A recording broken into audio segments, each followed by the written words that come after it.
Welcome back. Today we're here in Windsor, and we're sitting here with Allan. He runs Maverick Capital, and we're going to do an interview and ask him some questions. So, nice to meet you. Yeah, nice to meet you as well. Nice. Thanks for having me. Of course. Thanks for the invite. Thanks for coming out. Yeah, we'll jump right into it. So, you're an active wholesaler, real estate investor, flipper.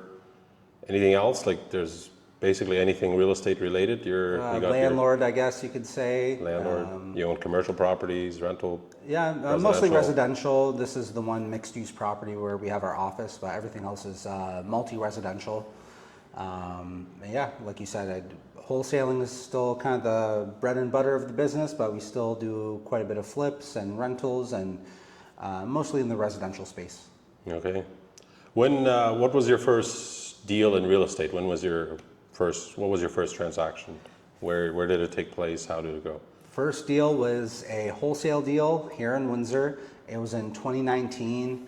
About September, October is when we signed with the seller, and it closed January 2020, right before the pandemic. Oh, okay. So that was the first deal, and that came about from driving for dollars. So I didn't know anything about marketing.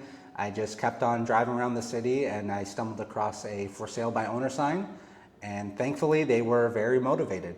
And back then, I want to say that property, single family home, I want to say it was $115,000, which is crazy because you can't even buy like a mobile home these days for $115,000. You can't even buy land hardly for that. Yeah, and back then, just right before the COVID, and especially before then, like it was common to buy houses under $100,000. Like a new builds back in the day, probably 10 years ago or so, maybe even longer, was $150,000. You'd get a new build, which, like you said, you can't even buy a piece of land for that price. Mm-hmm. So you found your first deal, you got it under contract, and you had no idea what you were going to end up doing with it, or did you? Well, I did have an idea because a few months before this point, I went to Toronto for a networking event. Okay. So I already learned about wholesaling a couple years prior to that, but I never did my first deal. I would just kind of stumble my way through, try to talk to a seller here and there, but not consistent at all. But May of 2019, I went to Toronto, and I told myself, like, hey, I'm just going to go there to meet people, to network. I kind of knew like what wholesaling was. I even had some contract templates. My whole goal was to meet people, and I met an investor from Windsor in Toronto, out of all places, and he had like 100 doors at the time. And I just stayed in contact with him. I told him, hey, I want to get into wholesaling, exchange numbers, and I called him a few times before that deal, and I said, hey, I got a potential property for you I'm working on. Nothing panned out until this property. So as soon as I got this property under contract, I called him. I'm like, hey, I think I got a deal for you. He came out and saw it. And he was kind of on the fence, and luckily he went forward with it, and that was my first deal. It was $3,500 assignment fee, which at that point in time was like insane to me. I'm like, oh my God, I just made $3,500 for finding a property. Like, what if I do this again? And you know, I hear of higher wholesale fees, but yeah, that was definitely the starting point for me. Okay. Did you have any real estate experience prior to that? Did you own property or anything prior to that? I've never owned a property up until that point. No real experience. No construction background. One thing that did help me is I had some sales and marketing experience. So I worked commission sales jobs. I worked as a financial planner. Was not very successful, but that taught me cold calling. I did network marketing. Was not successful at that either, but that got me in front of people, presenting to people, cold calling, and a lot of rejection. And it really helped me grow a thicker skin. But that's it, no real estate experience. Because that alone, what you just said, is huge. Having the experience of dealing with people, getting rejected, and all of that. So I find that's the biggest thing that keeps people back from real estate and wholesaling, investing, or whatever, because they're afraid somebody's going to say no, whether you're door knocking or whatever it is, right? So that was a huge skill for you to have, I'm sure. Definitely, that definitely helped me. Got out of my comfort zone. You know, I remember I used to live in Alberta. I moved back to Windsor. Even in Alberta, I went to like a real estate course there for a couple weekends, and from Rich Dad. And I remember just talking to sellers. At first, it was so awkward. I didn't even know how to make the offer. Like, kind of just didn't know what I was doing. Just kind of stumbling my way through it. but definitely that background definitely helps. I mean, you could know all the numbers on a spreadsheet. You might know all the details of construction with electrical and plumbing and HVAC and all that good stuff. But at the end of the day, real estate is a people business, right? You have to build rapport with the seller. You got to make the offer. You got to be likable. And that background helped me. And I even like sold cars on commission as well in Alberta. So all that stuff was definitely an advantage for me getting into wholesaling specifically. Yeah, that was one of the things for me too. When I got started in real estate about 5 years ago, I felt like I was naturally good at it, but what I didn't realize is how much sales experience I had prior to that.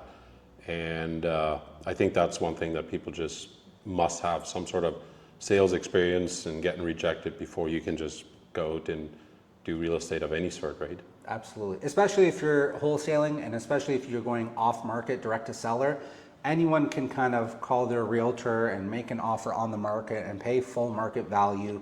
That doesn't really take any skill. But yeah, if you want to actually get a great deal below market value, off market directly from the seller, couldn't agree more. So your first deal, did you have anybody guiding you through the process, the offer, the assignment contract and all of that stuff, or were you just kind of? Not really.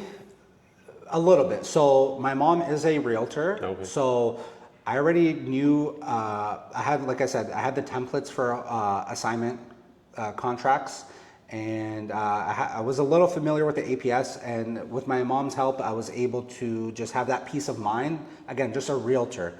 Now, you would think, oh, it's so easy for you because your mom's a realtor. Not really. When I tried to explain to my mom, like, hey, I'm going to do wholesaling, she's like, yeah, that's not how it's done. That's not how real estate works. I'm like, yeah, I know someone that does it. Like, yeah, that's not how they do it in Windsor. That's like a Toronto thing. So sometimes your friends and family might, dissuade you from pursuing it, right? Because they don't know about it. They don't get it. But really what got me interested in real estate was reading a book called Rich Dad, Poor Dad. So I think I was in college when I first read it, and that was kind of like the nail in the coffin for me to drop out. I went to school for nursing, out of all things. I just realized it's not for me. Like, I didn't have that personality. I did a year and a half of it, and I'm like, what am I doing? All my friends at that time, because the economy in Windsor was so bad, everyone was moving to Alberta and working the oil field. And my friends were telling me. And what year was this? This was as early as 2011 till I think I moved to Alberta in 2015. So I kind of hesitated with Alberta. I dropped out. I moved to Windsor. I lived here for a year. By the time I moved to Alberta, it was 2014 or 2015. But that boom where my friends were making like 6 figures a year, easy, 10 grand a month working the oil rigs. But since I kind of hesitated, I was kind of working here for a year or so. Then I moved to Alberta. By the time I moved to Alberta, Alberta had a recession. The price of oil collapsed. A lot of people were not making money in the oil field. I still got lucky and got a job on doing fracking. It was worked for a company called Frac Shack. They refueled all the equipment on site. But I missed the big boom. But yeah, that's kind of what was going on. And in Alberta, I heard an ad on the radio for a free seminar from Rich Dad, Poor Dad. I read that book, was a huge fan, was watching his YouTube videos. So I went to that free seminar. And what do they do at these free seminars? They give you just enough information that gets you excited.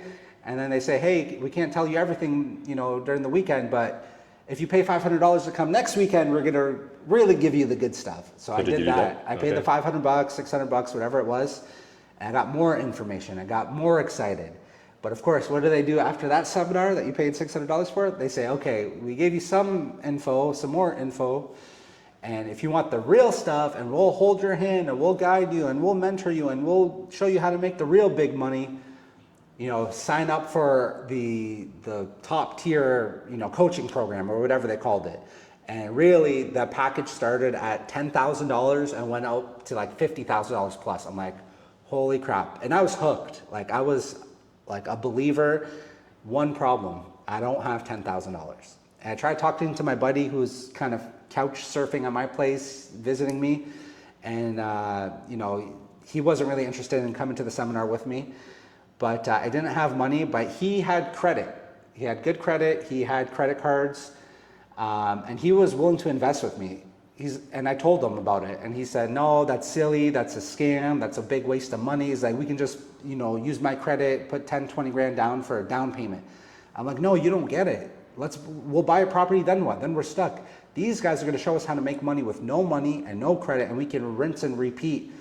And long story short, I put my salesman hat on and I persuaded him to take a chance on me, and he loaned me the money, like 10 grand there was like 2 classes we signed up for, and there was, or maybe it was 1 class, but it was there's 2 things that I was interested in, 2 strategies that you can make money with no money, no credit. It was lease options, rent to own strategy, and wholesaling. So I talked to the mentor over there. I'm like, hey, I don't know what I should do. I'm really interested. He's like, are you planning on moving back to Ontario? I said, no, I'm staying in Alberta at that time. He said, well, why don't you do lease options? He's like, listen, lease options right now is the #1 strategy in Alberta. He's like, wholesaling is easy. I can teach you how to wholesale. I'm like, okay, cool. I'm basically getting 2 for the price of 1. So let me just sign up for lease options. And there was another starter kind of basic course that came with that. Anyway, so through email, he kind of mentored me. I didn't take full advantage. I don't want to point the finger. I should have asked more questions. I could have asked for more help. He did kind of guide me to talking to some realtors, but the biggest thing was he sent me the contract templates, and I kind of had an idea of what I needed to do. I just didn't know really how to find the deal. So that kind of got me started into wholesaling. And then what happened was I quit my oil field job, started selling cars, and then wasn't doing too well at that, and then came home to visit in Windsor, and I was just at this crossroads in life. I joked around with my friends, I'm at a quarter life crisis, because I was 25 And what age years old. would you have been at that 25. point? 25. 25. So instead of midlife crisis, I'm at a quarter life crisis, because I'm like, selling cars isn't going too well. It's not as successful as I think and as I thought I was going to be. And the dealership I was working was like a hole in the wall. It was a little sketchy. I didn't feel too good about it. Anyways, I'm like, what do I do? Do I sell cars somewhere else? Do I go back to my old oil field job? Do I do another sales job? My best friend at the time, my best friend still to today, he was working as a robot programmer, and he was making really good money. And he had his own car, he had a house, he was doing well for himself. He's like, hey man, why don't you go back to school for a couple of years, then you can work with me in the States, making money. And then, as I said, my mom's a realtor. I'm like, do I get my realtor's license? Like, what do I do? So I ended up moving back to Windsor, going to school for 2 years for the robotics program, and I figured I could always get into real estate later. And the thing was, I spent 10 grand on this course that my friend loaned me the money that I have to pay back. I was like, man, I spent 10 grand. Like, what a waste of money. I have to do something with it. And real estate was always in the back of my mind. I would always come across for sale by owner, call them, try to do something. And then that kind of turning point was before that first deal, I came across another for sale by owner sign. This guy was super motivated, house is boarded up. Because usually when I see for sale by owner, it's just someone that doesn't want to pay the realtor. They want market value. They're not motivated. But this is, and sometimes I see boarded up houses, but I don't know how to contact the seller. Mm-hmm. So this was like the best of both worlds. Off market, for sale by owner, and boarded up. And I thought this deal was going to be my first deal. I'm already counting the wholesale check. And long story short, back and forth with the seller, it didn't work out. But I felt like I was this close to getting my first deal done. I'm like, man, like, it's gotta pan out eventually. Eventually one of these deals will work out.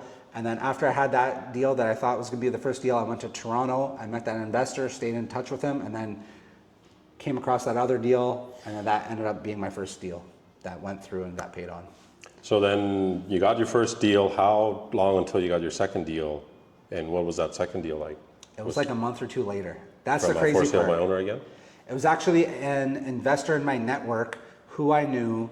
He was splitting up with his business partner, and they had this house that they converted to a triplex, but they didn't finish it. They just like framed it, and it was set up for a triplex. They got it rezoned, and I told this buyer, I'm like, hey, I got another deal for you. And literally like a month or 2 later, he ended up taking that deal as well, and that was a $5,000 assignment fee.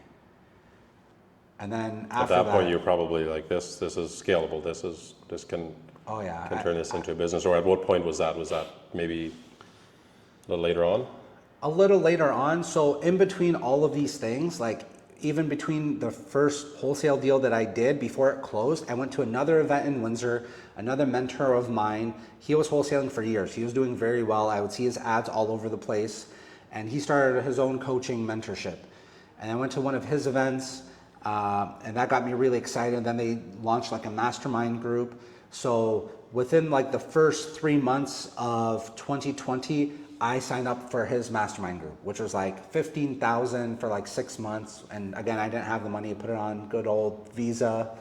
And that's when I really learned how to turn wholesaling into a business and to do marketing. Because with marketing, you can be consistent with it. Because driving around the city trying to find for sale by owner is not very consistent. But with marketing, you can consistently generate leads, and out of those leads, if you work them, you can close deals. So. And what did that marketing look like? Was that mostly online, signs? It was handwritten letters. Wow. Yeah. I learned about different kinds of marketing, like bandit signs and this and that, but I never really did it. But then what was cool about that mastermind group was there's a bunch of other guys with me.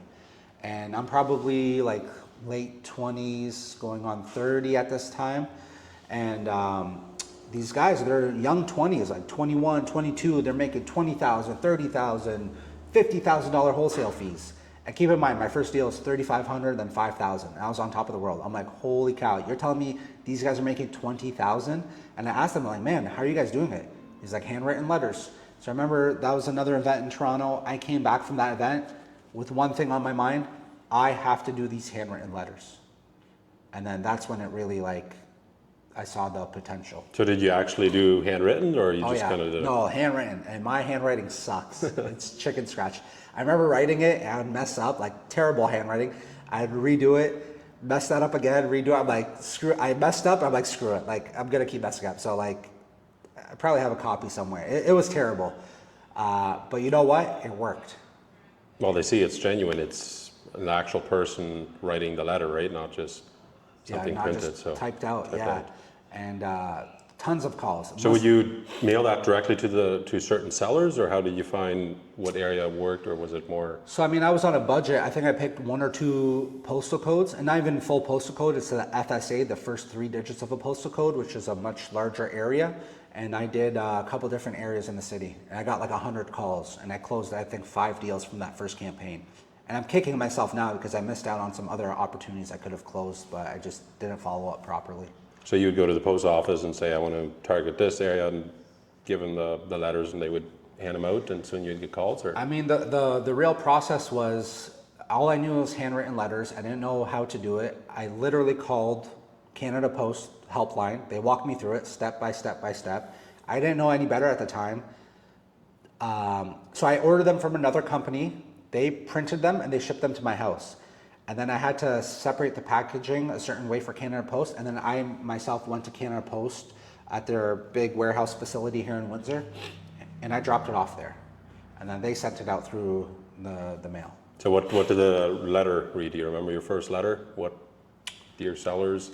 It was something along the lines of, dear homeowner, my name is Allan. I'm a local investor. I'm looking to buy 3 more houses, or I'm looking to buy 3 houses this month. Please give me a call if you're interested in selling. No hassle, no commission, no fees. Something along those lines. Okay.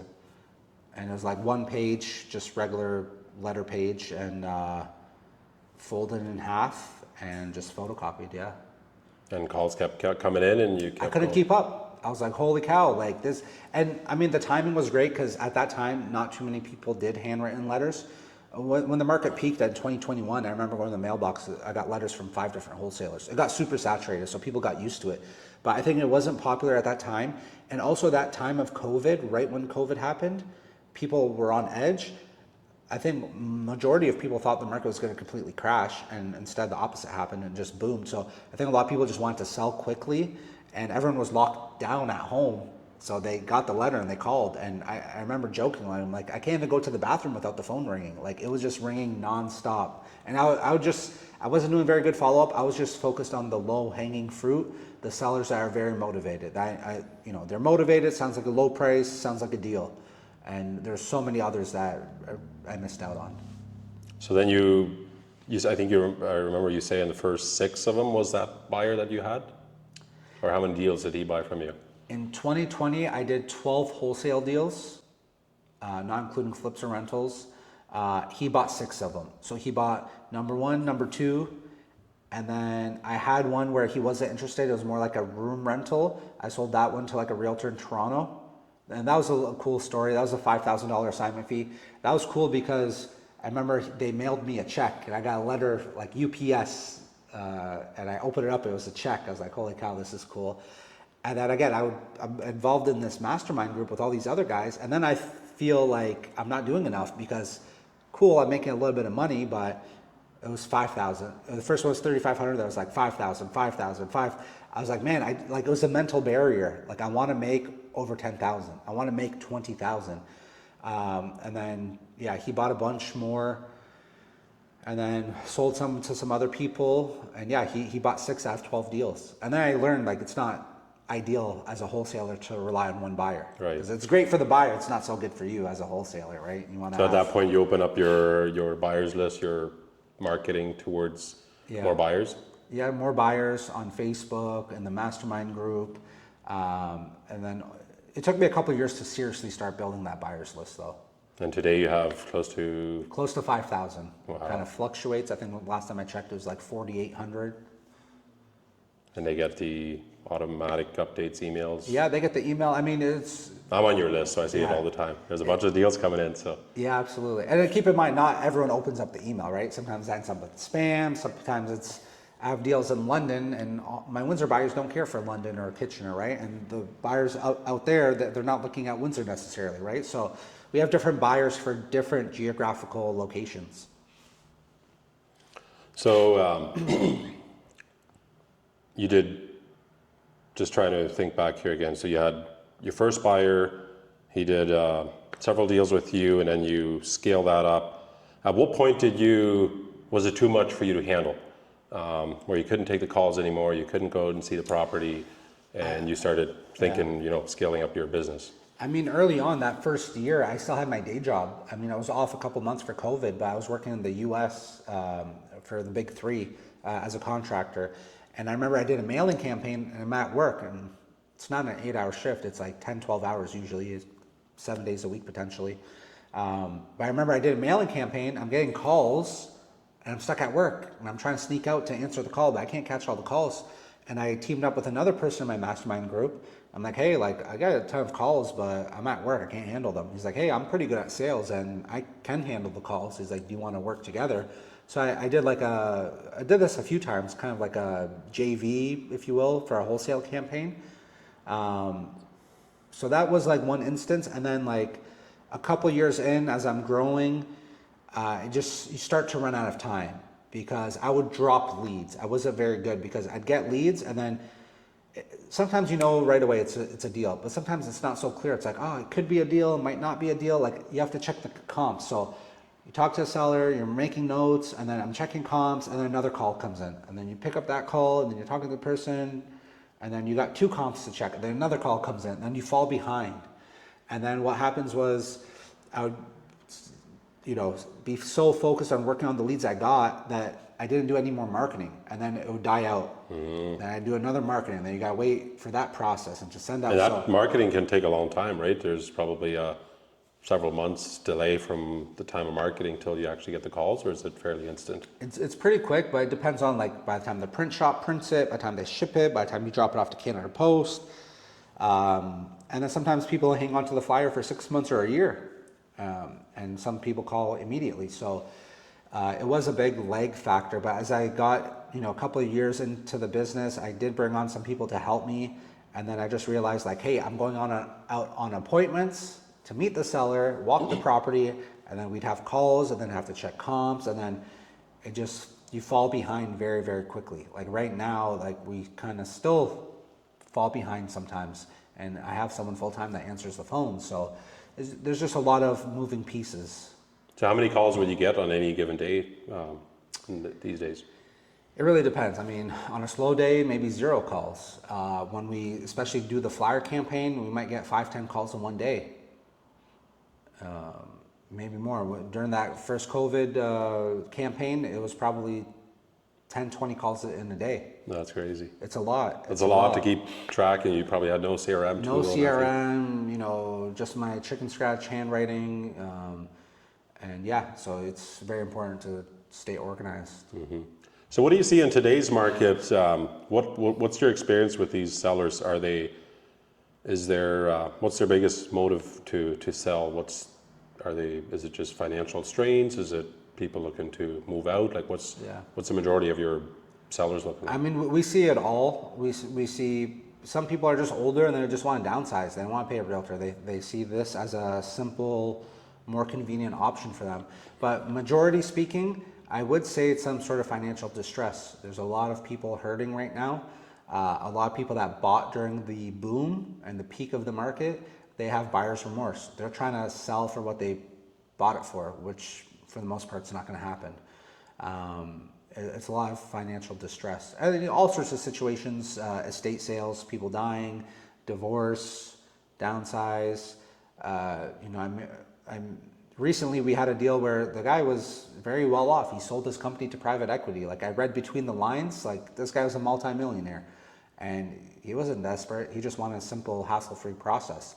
But majority has some sort of distress for sure. Mm-hmm. So I'm a realtor as well. And I think there's a lot of realtors that can't see the whole picture, how wholesale real estate works, and probably feel that you're just always trying to rip people off and get the lowest price, which is not necessarily always the case. Sometimes people have a very good reason to sell below market value, right? Yeah, absolutely. Like a variety of reasons, right? Some people just want the convenience factor. Sometimes it's speed. They need the money quickly. But sometimes it's just the shape of the property. Like we buy hoarder houses, like disgusting houses that you don't even want to walk in, like filled from the floor to the ceiling full of garbage. And they don't have the money to clear it out.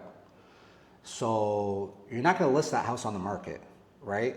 Good luck taking photos. Good luck doing showings. Like it's not for that, right?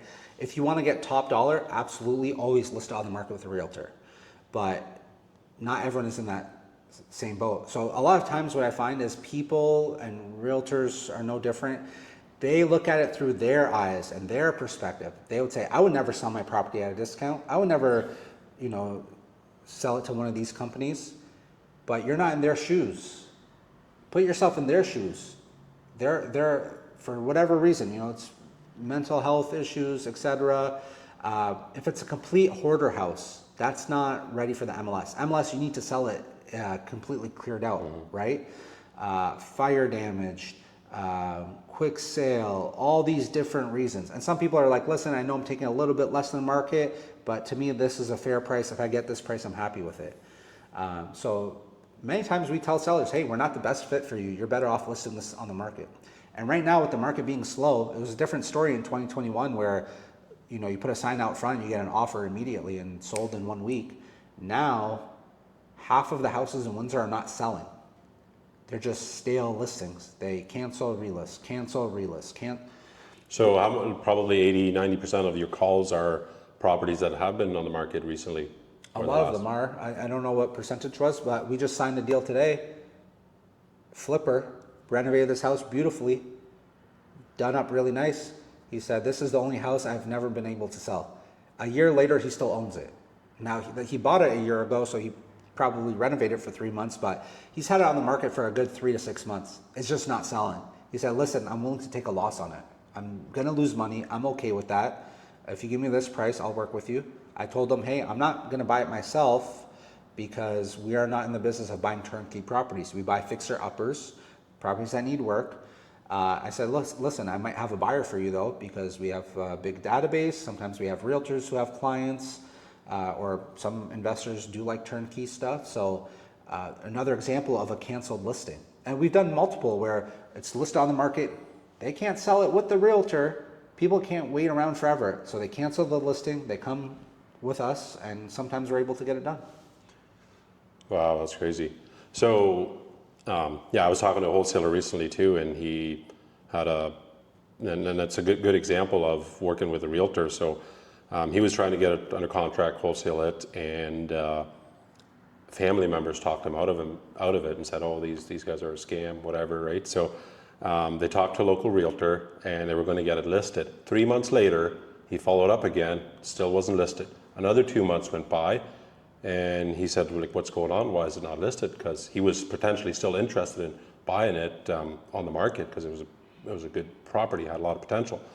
And they said, well, the lady that owned it didn't have insurance on the property. So the realtors weren't willing to list it on the market and have people walk through because there was no insurance on the property, which I thought was crazy. But that's a perfect example on why you go with a wholesaler and, you know, get an investor to buy it, right? So Yeah, no, absolutely. That is crazy. Yeah, so there's many different reasons why someone wouldn't list it on the market. So talking about your assignment fees. So the first one was 3,500, and then you were hoping to do some bigger ones. Have you hit those 50, 60 marks? Is there? Yeah, doesn't happen all the time. We call those home runs, but even my first year wholesaling, it was a barrier to get over 10,000, and we did that. I had a 10,000, a 13,000, a 5,000 again, and then I remember towards the end of 2020, my biggest wholesale deal at that time was 25,000, which was huge for me. That was the biggest, but yeah, we've hit the 40, 50, 60. I think the largest one we've ever had was 85,000. Wow. Yeah, it doesn't happen every day, For but one that's deal. a home run. One property. One property. Wow. Correct. And then you're also a flipper investor yourself. Let's talk about that a bit. Are you trying to buy more rental properties or just do a few flips, or what? At what point do you say, I'm not going to wholesale this one, I'm going to keep this one for myself? Yeah, that's a good question. I mean, to me now, in the beginning, wholesaling was the end all be all because I had bad credit. I had, you know, I was in debt, not a whole lot of income. So it was just a way to make money and get myself out of that bad debt. Now I look at it as our company, Maverick Capital, it's an acquisition firm, but it's really a marketing company. So we generate all these leads, and then we're the source of the deal, direct to seller. So then we get to choose. The automatic default is wholesale, but there's reasons why we would close on it, and whether we do a full renovation or just quick lipstick and wholesale it, as we call it, where you just buy it private and list it on the market with some minor touch-ups. Sometimes if it's a really good deal, I kind of don't want to jinx it. We have almost 5,000 people on the buyer's list. It's a small world out there. Someone that knows someone might know the seller. We've had a couple of instances where that happened. So we don't want to share it publicly and jeopardize the deal. That's one thing. Another option for buying a property is I buy deals from other wholesalers. So if they have a deal, I'm like, wow, this is a really good deal. I'll buy it because I know I can flip it on the market for more. So I'm not going to reassign someone else's assignment. Couple other kind of reasons why. Really fast closing. A lot of the buyers we work with, it's not like the US where everyone's a cash buyer. There are some cash buyers in Canada, but a lot of them actually get bank financing for the deals. So if it's a 2-week closing and the closing, like the seller needs cash fast before the bank takes over the house, I don't have time to get it under contract, send it out on the buyer's list, bring buyers there, because I know most buyers that need financing, they need at least 30-day closing. Not everyone can close that quick. So if it's a tight closing, we'll just close on it. And lastly, sometimes it's a really good deal. I know we will make more money buying it and selling it on the market rather than to our investors. Because the buyers, they want it for the price I'm getting it for. And they want to get it super under market value. But on the market, you have all the retail buyers and just more buyers. So you have a chance to get a much higher offer. Because this happened to me once where I assigned it, I think it was a $40,000 assignment fee. I was like, wow, that's awesome. And then the buyer just cleaned it up, put it on the market as is, didn't renovate anything, and sold it for $60,000 more. So I was kicking myself. I'm like, okay, I thought I did well because I made $40,000, but I left $60,000 on the table.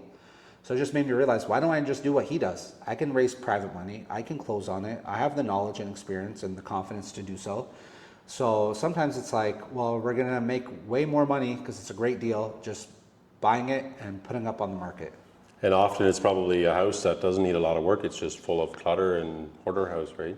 Yeah, often that is the case. Even sometimes fixer-uppers, if we get it like way below market value, there's a lot of flippers in our market that are looking for deals on the market. And you know what? Sometimes flippers will complain to me and say, oh, this isn't a deal, or I need it for this price, like super low. there's different kinds of buyers out there. This is what people don't really talk about so often. Yes, maybe a guy like me, I understand because I'm borrowing private money. I'm paying 10%, 11%, 12%. Some people use Calvert. You know, Calvert's great, but if you put 20,000, they're charging you credit card rates, 17%. And then they're hiring a contractor to do the work. So you got to factor in their labor because that's going to be half of the budget. Whereas I have buyers who are contractors and who have cash. So they can afford to pay me more and pay more for the property because they're buying it cash. They're not paying hard money. They're not paying 2%, 3% lender fee, broker fee, plus 15% interest. They got the cash and they're doing the work. So they don't mind making some of their profit from their labor and keeping their overhead and their costs down. So that's the thing. Like you have different kinds of buyers and some buyers are willing to pay more than others. Do you ever wholesale to retail buyers, people that just like a family that wants to fix it up and live in there, or does that? We did it once or twice, but it is kind of complicated because if you want to live in it, you have so much opportunity right now and you're going to pick and choose the property you want. And most of the properties we deal with are fixer-uppers. It does happen sometimes, especially with realtors. Sometimes realtors will have a client that they want, you know, that their client wants to live in it. So it does happen, but it's a very small percentage. Okay. Let's talk about Windsor a bit. What's happening in Windsor? I just drove by today and seen that big bridge, and I think it's almost ready to, you know, open up for traffic. Where's that at? And also, what's the current market condition in Windsor? Do you see a lot of opportunity here, just in general in real estate, or? Yeah, absolutely. Windsor's funny because being a Windsorite, growing up here, for the longest time, it was like a ghost town. And not only did we have 10% unemployment rate, which we still have today, but there was also a 10% vacancy rate. And no one really cared for Windsor until a few years before COVID. A lot of Toronto buyers started coming in here and started, you know, elevating the market for everyone because they would sell their $1 million home in Toronto and buy a $200,000 home here and bank the rest or buy another property. So Windsor has come a long way. It's, you know, it's catching up to the rest of the province, still very affordable, and, you know, as a, you know, larger, decent sized city in southwestern Ontario. But recently we have a lot of development. So not only are we a border city, bordering with Detroit, I have a lot of friends and family that work in Michigan. So there's a lot of jobs across the border. I myself had a TN visa and I used to work across there. So it's great because you can get paid in US dollars and you live in Canada, so your expenses are Canadian. So right now with the dollar exchange, they're getting a 40% premium on their income. Wow. So that's one thing not to forget is there's a lot of opportunity right across the border. We already have a bridge and tunnel to go to the US. You're talking about the Gordie Howe Bridge, which seems like they just completed building. It's not open yet. I think it's later this year or early next year that they're going to open up to the public. That created a lot of jobs just for the construction aspect and all the trucking back and forth. So that's a huge development. They just built a battery plant in Windsor as well for electric vehicles. That's huge. There's been a lot of contractors from out of town working here, renting furnished rentals, short-term rentals here. That's creating a lot of jobs. We have a large university, a large college. So not only do you have domestic students, you have international students, you have jobs here. And again, being local here, I've seen the university and the college just expand year after year. Doesn't matter recession or, you know, bull market, they're expanding their campus. They're adding buildings, facilities, etc. So and all those students need housing too, right? They need housing, absolutely. So that's something that's been here for a while, but that's continuing to expand. We're supposed to get a new mega hospital. They've been talking about it for 5-10 years now. Supposedly they're supposed to break ground anytime now, maybe later this year or next year. So again, they're going to have a lot of contractors here temporarily while they build it. And then once it's built, you know, a lot of healthcare jobs. And I mean, you know, they say follow what the big corporations are doing. You know, if you see a Starbucks, that's probably a good area to invest because they know where to put their Starbucks location where there's high density. Windsor's getting a second Costco, which is huge because the one on the south side is it's very full and packed. So there's going to be another one on the east side of town. And you see a bunch of different high-rise condos going up. Before that wasn't the case, but like they are building like crazy here. So a lot of people are still coming from, I've heard from British Columbia to Windsor, from Toronto is nonstop. People want to come from GTA area for the affordability. The rent's cheaper here. Everything's cheaper. Yeah, Especially the properties housing. are crazy. I drove by a property before and just looked it up on MLS, and it was $199,000. Yeah. And like, it's not a perfect house, but it's a livable, nice little house. Yeah. Downtown Windsor. Like, Good luck finding $200,000 home, in the rest of Southern yeah, Ontario. even London is, your benchmark is kind of the 350 mark right now, unless it's in a really bad neighborhood. Yeah, I mean the average price here is like 550 give or take, but there are those houses that you can get for low 200s, to 300. You can get a decent house. What about the automotive sector? Is that still a booming industry, or is that kind of slowed down? Or Yeah, it's funny. I mean, Windsor is definitely they call it Motor City of Canada or Automotive Capital of Canada. We have, I think, 2 Ford plants. We have a big Chrysler plant. And Chrysler's interesting because that's the biggest factory is the Chrysler, where they used to build the Pacifica. I think they're doing the Charger or something. Windsor's always concerned about that because that's a big employer. Not only is it Chrysler, but you have all these third-party suppliers, that feeder plants that people work at, these other plants that make supplies, parts for that big plant. And they always talk about this third shift. So they have like a morning shift and an afternoon shift. They have like a midnight shift. And, they always like cancel it and then bring it back. So whenever they cancel it, people are worried, like, okay, if they keep canceling shifts, that's definitely not good for the economy. Recently, they just brought that third shift back. So as long as we have these major employers, I don't see any issues with Windsor anytime soon. so, despite all the tariffs and everything, they're still booming. They're still producing cars. They're still producing cars at this time, yeah. So I mean, It doesn't matter what the market is. There is a demand for cars, right? And it's probably cheaper for the American companies to buy from Canada than it is from their own countries. Yeah, I mean, we'll see how the tariffs and the trade war pan out, but yeah, there's still, like you said, there's still a demand for cars, right? And it's not so easy for them to just close up shop and open up a whole new factory. They spent like $1 billion or $2 billion just retooling the existing factory. So a lot of times they could just repurpose it to build a new model. Yeah, I found it interesting just driving downtown Windsor here and some of the factories areas, like how booming it is. Like it just brings me back to the good old days where everything was just, booming. And we don't really see that in Kitchener and London and a lot of those markets. It's just kind of stale. Like there's not a lot of, factories going up. Mm-hmm. And here in Windsor, you see that again. There's new construction going up. There is roads being put in, like so much infrastructure being built, which I think is a really good sign. Yeah, no, absolutely. A lot of infrastructure, like you said, and there's a lot of those plants. I mean, Windsor is a blue-collar town. We always compare ourselves to to London because that's the next major city next to us, a couple hours away. And London always seems to be like white-collar style town and more jobs, and Windsor's more like blue-collar because of all the factories. Mm-hmm. So what does the next 5-10 years look like for you and Maverick Capital?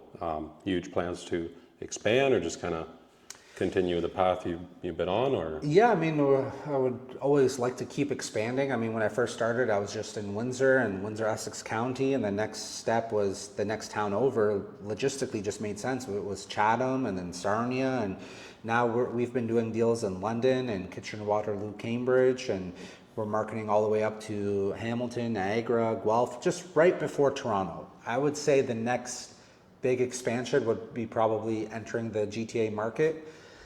But there's still a lot of opportunity where we are now. You don't always have to expand out. I asked a mentor, like, oh, should I keep expanding? He's like, well, do you think there's more business for you to do in your local area? I said, yeah, absolutely. He's like, okay, then why spread yourself too thin? It takes a while to learn the market, and then you need the buyers and et cetera. So, and Toronto market is totally different. I think you'd have a hard time breaking through that market right now. Just totally different. It's a different ball game, for sure. And people are always concerned for wholesaling, like, oh, the prices are so high. but the potential profit margins are high. Maybe right now in the market that we're in, it would be tough, but future plans would definitely be to expand geographically, and logically the next step would be like the Toronto area. Another idea that I've kind of played with, I haven't really taken action on, is expanding across the border into Michigan. This is right here. It'd be very simple to go see a property if I had to, and I kind of know Michigan a little bit. It's That could be a huge market. Second home away from home. Besides that, I want to grow my own portfolio, and I want to keep building the Maverick team. I'm still working a lot in the business. I still talk to a lot of sellers and buyers. I don't want to do it forever. I want to bring on more employees and kind of work on the business rather than in the business, and maybe get into larger buildings down the road. You know, the sky's the limit with real estate. You have so many different ways to make money: residential, commercial, new build, development, being a private lender. You know, there's all these different avenues. But I recently set a goal for myself. I kind of learned this from one of my mentors. He made a training, like 10 ways to make $10 million. In a nutshell, the idea is to buy 100 properties and get them below market value, obviously, ideally having them cash flow or at least break even, and have enough equity where you can sell them off and net, after taxes, all expenses paid, $100,000 each. Across 100 properties, that would be $10 million. That's a goal that I've set myself. I set for myself. I never wanted to only be a wholesaler, because as soon as you stop hustling for the next assignment fee, the next wholesale deal, the money stops.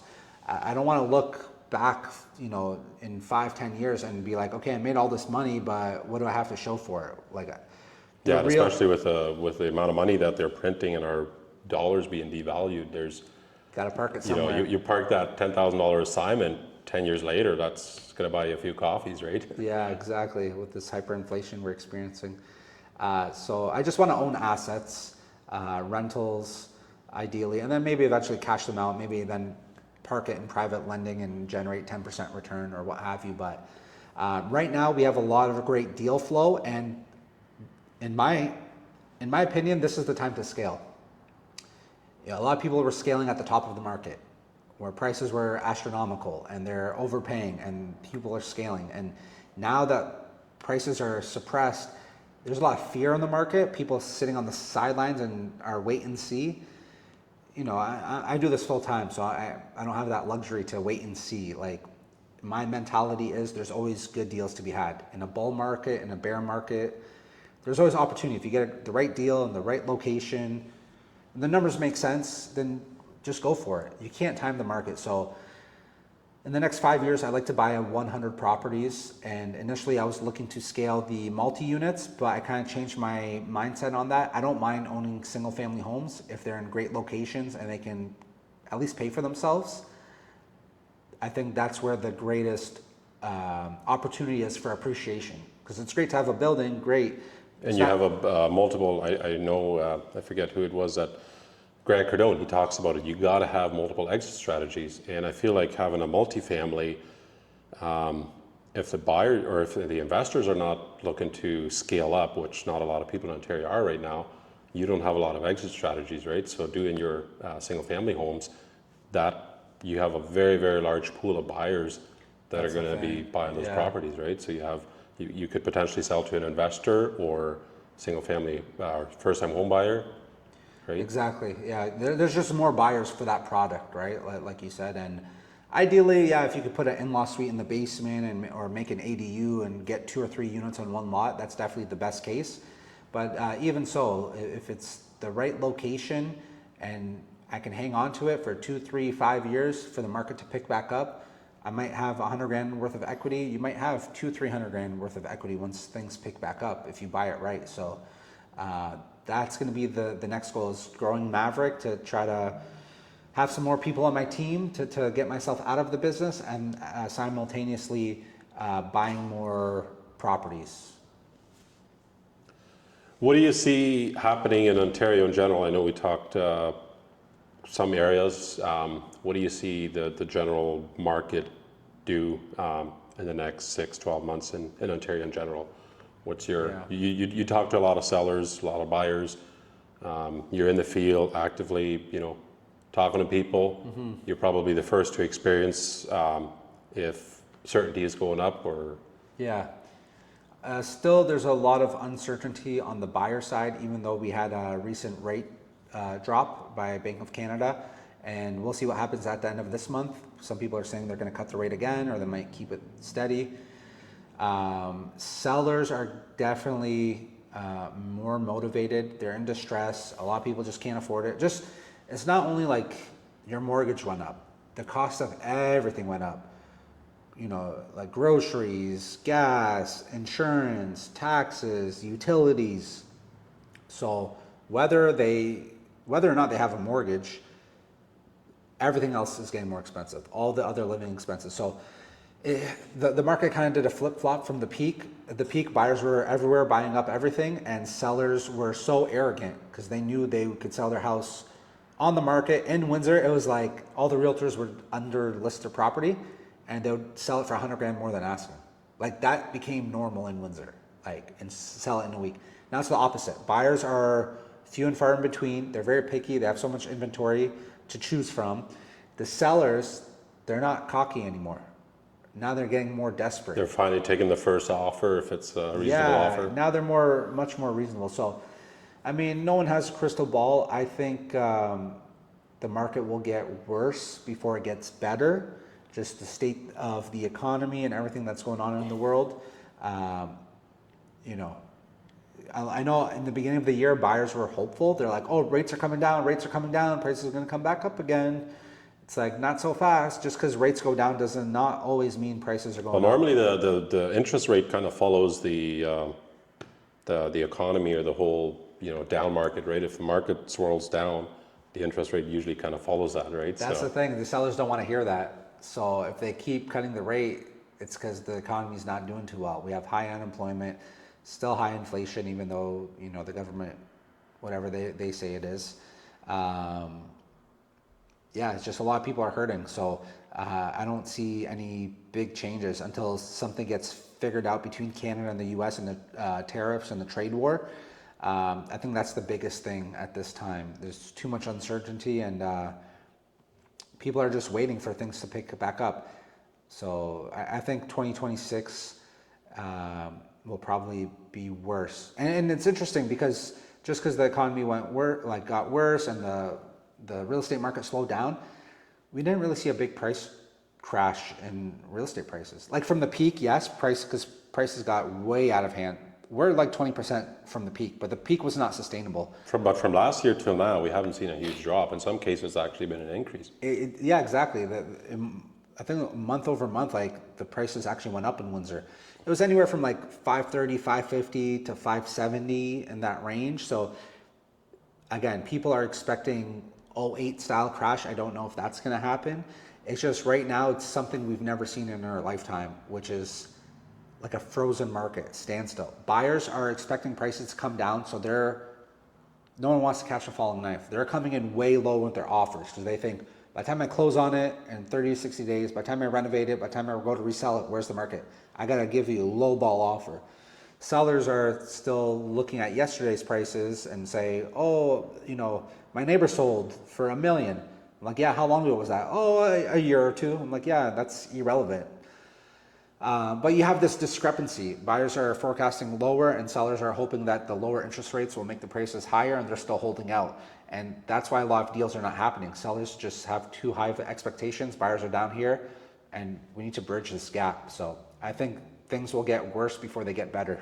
Especially 2026, I think, 50-something% of mortgage renewals are coming up for renewal in 2026. Yeah, 5-year mortgage, if they signed it in 2021, and they probably got 2% mortgage or less. So a lot of those homeowners could be looking to sell and upgrade or downgrade, or probably not upgrade, mostly downgrade. But probably downgrade, yeah. Yeah, that's interesting. So what's a few final pieces of advice that you would have for somebody that's looking to start and really take some good opportunity in this market? Not necessarily a first-time home buyer, but say an investor that wants to get started in real estate, maybe wants to buy rental properties or single-family homes, or potentially even wholesale? Like what would you have for recommendations for somebody to get started now? I think anyone that wants to get into real estate, the number one thing is get a mentor and surround yourself with like-minded people. What really helped me is getting that mentor, paying, thousands of dollars. If they're the right person, you'll make that money back tenfold. That's number one. And surrounding yourself with like-minded people. It's tough when you're trying to do it all by yourself. And good luck trying to tell your friends and family you want to get into wholesaling or you want to get into real estate. A lot of times, friends and family have good intentions, but they don't know what you know. They don't have the desire that you have. So it's really tough when you're trying to convince others of what you're trying to do. But when you get in a room with everyone is like-minded, everyone's already invested in real estate, it makes it that much more easier to get into it. So that's number one, get a mentor. You're just gonna shorten the learning curve. You can do it the hard way, all by yourself, watching YouTube videos, trying to figure it out, and hopefully you don't make a big mistake like going firm on a deal that you can't close on, then you get sued. Like, there's all these risks and it takes time, but you can shorten that learning curve by having someone that knows what they're doing, showing you the ropes. That's what helped me. I still have mentors to this day that I learned from.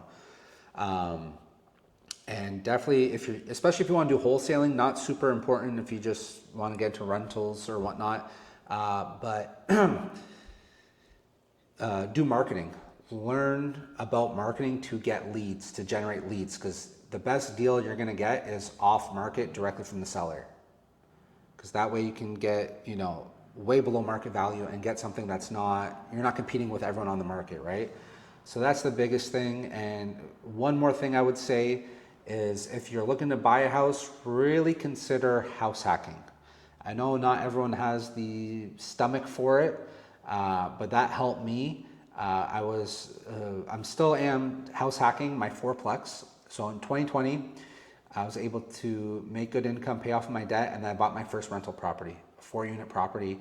I was able to do a perfect burr on it, refinance, and get all my money out. And I live in 1 unit, have the other 3 rented. It's not ideal, it's not forever, but my living costs are low.